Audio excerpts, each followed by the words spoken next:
Welcome to Caleb's Basketball Pod. On this episode, we're going to talk about a lot of teams you haven't talked about as much recently. Teams like the San Antonio Spurs, teams like the Golden State Warriors, teams like the Indiana Pacers. I haven't gave the Pacers much credit. We're going to dive back in a little bit on the Philadelphia 76ers. And then just touch on all of our matchups last night that we had. And look forward to a couple matchups tonight. Okay, let's kick it off. Speaking of Golden State's last game was on Monday night, where they would drop a 101-104 game to the Toronto Raptors. Warriors led towards the end of this game. So here's Golden State's problem. They're leading towards the end of games. They aren't closing. They're not finishing. That is a big issue. And it's an issue for any team in the league, as I've spoke on and you've heard me say on here so many times. This league's so competitive. So if this league's super competitive and we're not finishing, like, as a team, as a unit, we're not finishing games, that's a problem. You're going to find yourself with a losing record, which now they sit at 12th in the Western Conference at 19-20 after a rocket buster start to the season. They look like an all-league championship contenders. Now they look like a team that may not even sniff the play-in. Not the playoffs, the play-in, which goes to 10 as they sit at 12. People talk about trades with Golden State. Trades don't fix Golden State's problem. Trading for Jimmy Butler does not fix Golden State's problem. It may help a little bit, but it does not fix the problem because you're giving up so much to acquire Jimmy Butler that you're losing all these young players. Jimmy Butler's missed 100 and some games in his time with Miami, 17 already this season by the time this suspension's over. So now you're missing him. Now you're back to the same team of Steph and Draymond, minus the younger guys that you had give up in this trade, minus the first-round draft picks you had to give up to get Jimmy Butler. I don't think that trade's a win-win. You even heard Steph Curry say after their Monday night loss to Toronto, if you make a trade, you don't want to make a trade that mortgages your future. Even NBA superstar Steph Curry's saying that. So, looking at that point of view, what fixes Golden State? Right now, I think you go with what you have. You make little moves, small moves, not huge moves. You don't trade off the young players, your future. You make smaller moves, and you go with what you have, and you try kind of build and copy on the early season success that you've had. And unfortunately, it looks like that was years ago, despite the fact it was just a few months ago. It looks like it was a few years ago. But you have to search and you have to find something and you have to hope you can regain that. And again, making a big move, I don't think's it. Maybe you make a move in the offseason and you have space to maybe sign some guys.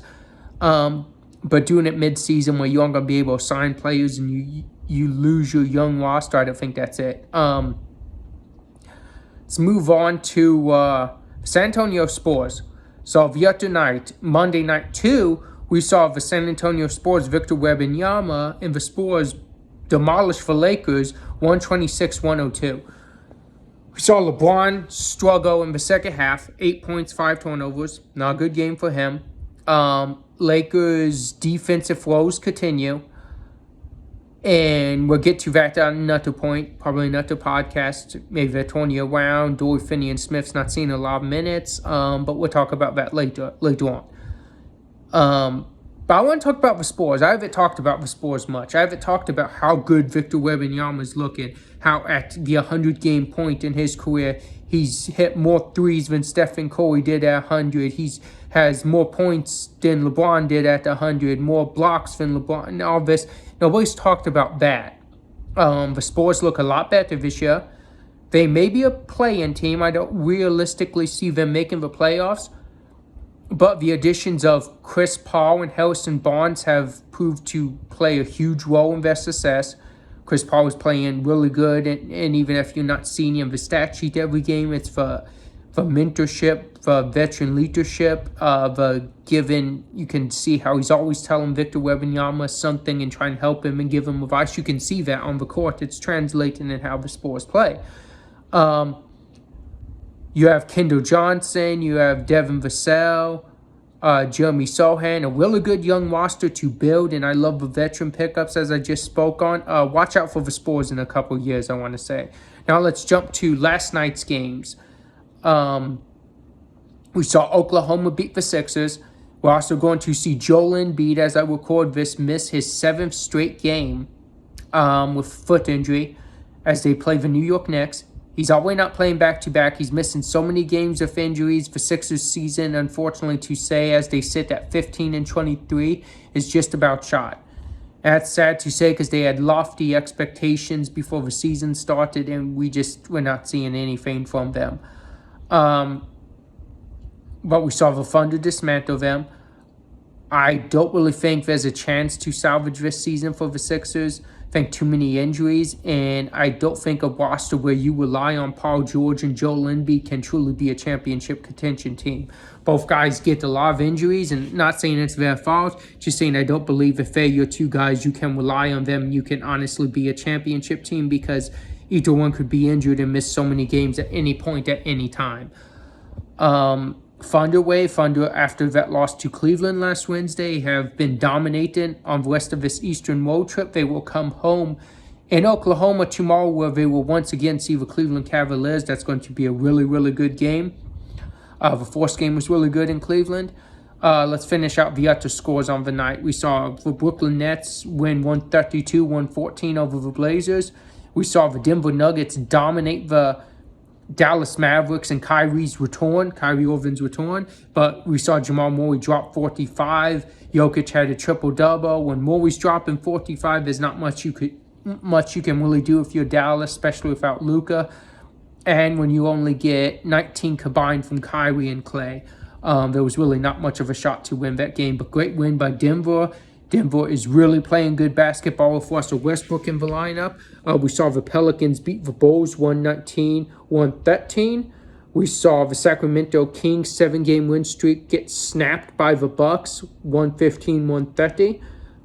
And then in an odd turn of events, so if you would have said before the start of the season that on January 14th of 2025, the Hawks and the Suns are going to match up, and the Hawks are going to win, and the Hawks are going to be the team leaving that game with a winning record while the Suns leave it with a losing record. I'm pretty sure a lot of people have not believed you, but here we are. The Suns sit at 19-20, struggling to find victories. They start off hot. They lost KD. He came back. They won some more. They lost KD again. They struggled like crazy. KD came back, and they just haven't found their footing yet. But as for the Hawks, they're staying afloat in the Eastern Conference. They're staying around that play-in 6th seed area. You have to respect that, and I love the play the Hawks are doing. Ice Trae Young finished the night with a 43-point game. Huge game from him. And the Hawks won 122-117, and then it would lead to a couple topics. First off, big game from last night was the Cleveland Cavaliers going into Indiana and ending the Pacers' 6-game win streak with a 127-117 victory. Donovan Mitchell went off. He had 35. Darius Garland added 24. Evan Mobley 22. Look, on the flip side, Pascal Siakam had a really good game with 23 points. TJ McConnell gave 10 and 8 off the bench. Big game from him. But I want to talk about Pacers real quick. First off, Tyrese Haliburton just now missed the first game of the season. At this point, last season, he struggled. He missed a lot of games, especially late in the year. We hope that don't happen again. Thankfully, it was a hamstring injury. It was just a groin injury, so hopefully he doesn't miss much more time. But before this, the Pacers were finding it. 6 straight victories. Their defense was trending towards the upper echelon of the NBA. I just want to give credit to Rick Carlisle. He has them guys playing again. They did make it to the Eastern Conference last year. I did say I believe that a lot of that was fluke because of injuries. But they're starting to win again. They're starting to find that defense. So, hey, who knows where the Pacers can go with this team. We know they're capable of getting dangerous and ripping off a couple playoff rounds. So just keep an eye out on the Pacers. And again, I love what Rick Carlisle is doing, and I love how they're competing every night. Let's look forward to a couple games we have tonight. Knicks and Sixers got less interesting with the news of Joel Embiid missing. I expect the Knicks win in that, and I don't expect much of a problem. Paul George has been up and down. Tyrese Maxey is going to give his all, but I just don't think they have nearly enough firepower to really do much against that Knicks offense without Joel Embiid. The Celtics against the Raptors tonight. You have the Grizzlies against the Spurs. That's a League Pass game to watch, in my opinion, of the night. You also have the Dallas Mavericks playing in New Orleans against the Pelicans.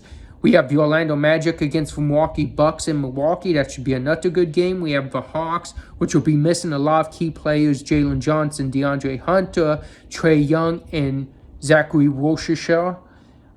They will be playing the Chicago Bulls. Not as interesting without Trae, Jalen, Zachary, all those guys. We have the Hornets at the Utah Jazz. We have the Rockets and Nuggets. Both teams have been playing really well as of late, and you have to think the Nuggets, look at this, if they can win, maybe they can propel themselves to that number 2 seed in the Western Conference eventually. You have Warriors looking get back on their get back to their winning ways against the Minnesota Timberwolves. That's televised on ESPN. Should be another interesting one. We have the Heat with Jimmy Butler's last game of his suspension playing the Los Angeles Lakers. Should be interesting. The Lakers need to get back to their winning ways. And then the last game of the night, we have the Los Angeles Clippers at home against the Brooklyn Nets, as the Brooklyn Nets are on towards the tail end of a Western Conference road trip there. Okay, so a couple low notes. First off, Lakers defense awful. We need to figure something out. They need to switch things up.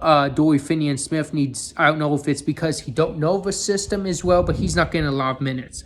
We know we traded for him to get a lot of minutes.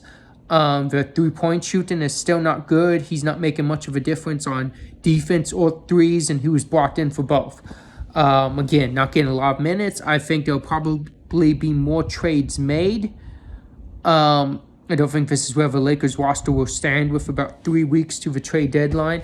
I think we'll see a lot more trades for them and probably adjust the roster a lot more. I don't really feel anyone besides LeBron, Davis, and more than likely Reeves is safe. I think anyone else is possibly on the trading block. So that's an interesting situation watch. But we know right now they need to start winning before you fall out like Golden State and before you fall to that 12th, 11th area of Western Conference. You don't want that. You need to start the winning now. So you have to figure out what's on your roster and you have to start that winning. The Clippers just don't get Kawhi Leonard back. He's healthy. He said he's taking his time. He's on like a 20-25 minute limit right now. If you can just get him healthy and get him out of the regular season and you guys make the playoffs as a top 6 seed, who knows what you can accomplish if you have a healthy Kawhi Leonard. But the last few years when the Clippers make the playoffs, Kawhi's not healthy. So it'll be interesting to see if we can get a healthy Kawhi in the playoffs this year and see if he can help the Clippers make any sort of impact and at least maybe get out of the first round. And who knows who you may be matched up in that second. You may be able to find yourself in the Western Conference Finals with a shot to win with Kawhi Leonard because we know he is that good. He is that type of a player. So, interesting headlines going on. Stay tuned. Keep watching the NBA. See you Friday, and we will most definitely talk about some of the games that's going on tonight. And we will also talk about that Cleveland Cavaliers Oklahoma City Thunder game. The first game, we had 30 lead changes. It'd be nice to see even more lead changes than that in this upcoming game and see if we can get another really good. Everybody's looking at it as this can be a preview of possibly the NBA Finals. And if the first game is any indication to this next game, then we're in for another good one. See you Friday. Thank you for watching.